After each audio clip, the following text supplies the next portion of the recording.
bring in political commentator Scott Reed for more on this. Interesting, too, Scott, that we're definitely seeing an effort here on the part of Justin Trudeau and his top ministers to discuss issues like childcare and housing, some of these really important things, protection for renters and on it goes. What's playing out here, do you think? Well, we're witnessing a different communication strategy from the government. They're implementing something they've not tried before. We're not going to have a budget day on April 16th. We're going to have budget days between now and April 16th. And so, yesterday, as you mentioned, it was renters legislation. Today, it's going to be childcare.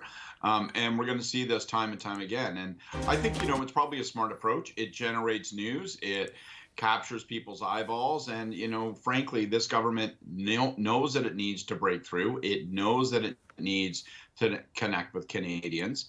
And so, it's hoping that by forcing us to cover them on a daily basis rather than just one big event on one big day, that maybe they'll be heard more often by more people, and maybe that'll lead to more votes. Yeah, I'm curious whether you think it's going to work. The challenge is that this is something that governments have tried in the past. I know, back in the days when Mr. Martin was finance minister 30 years ago and I was working for him, we did similar things to this. But the media landscape is so different. So trying to punch through and connect and be heard is really, really, really tough. So, I think it'll probably have some effect. Is it going to, turn around the polls overnight? No. Might they get a little bit more of a hearing than they otherwise would have? Probably. The challenge is that without government advertising, without political advertising, it's going to be hard to really connect with people en masse.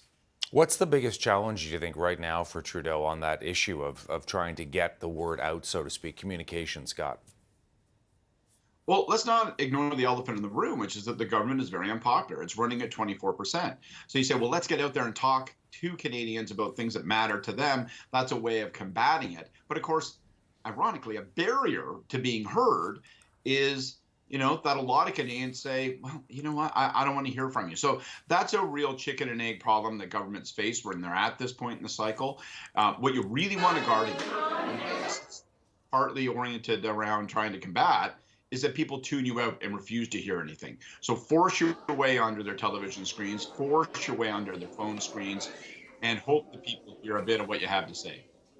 Yeah, we're just showing some pictures here at one of these childcare centers the Prime Minister is attending, and there will be an opportunity for the cameras to take some pictures of him with these kids as well. I think you hit the nail on the head there. The idea that some people, they're just kind of tuned off and turned off by Justin Trudeau, no matter what he's saying, even if he's giving, things that may in fact benefit them down the line. Right, but if you're working for the Prime Minister, or if you are the Prime Minister, there's only one way to combat that, which is to alter people's opinion of you. That's to get back in front of them, remind them of something that they liked about you in the past, talk to them about an issue that they care about for the future, and hope that maybe you can melt away people's opinions. Because, 15 months from now-ish, people are going to be voting. And that's the timeline you're on. That's the period of time you have to turn opinions around. And so, there's no way out of the fire other than through the fire. I love it. So it is true that we have seen just a flurry of announcements. I can't even count the number of times I've seen them come out to talk about housing. Even if there's not a heck of a lot new to announce, they're still out there. Whether it's the Deputy Prime Minister, Chrystia Freeland, whether it's the Prime Minister himself, the Housing Minister, Sean Fraser, the Industry Minister, François-Philippe Champagne, and on it goes here, trying to sort of say, more is going to help us as opposed to less, I guess.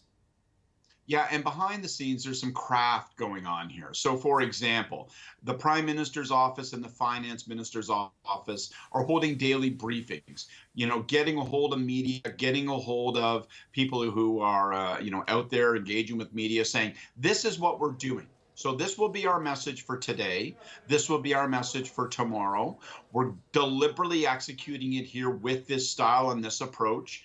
And so, again, they're trying to get people to pay attention, not just at what they're doing, but how they're doing it. And in the hopes that that itself will generate discussion like the ones we're having, or newspaper articles about wow, what's with the Liberals? They're changing their beat. They know that they need to signal change. Sometimes they need to change tactics in order to improve outcomes, but they also know that they need to change their tone, they need to change their message, they need to change their energy, because the status quo ain't working for them. When status quo results in 23%, it is time to scrap the status quo. And this is part and parcel of an effort to demonstrate and to execute change. Hey, one last question. You talked about conversations that are going on between different departments, different ministers, different political strategists.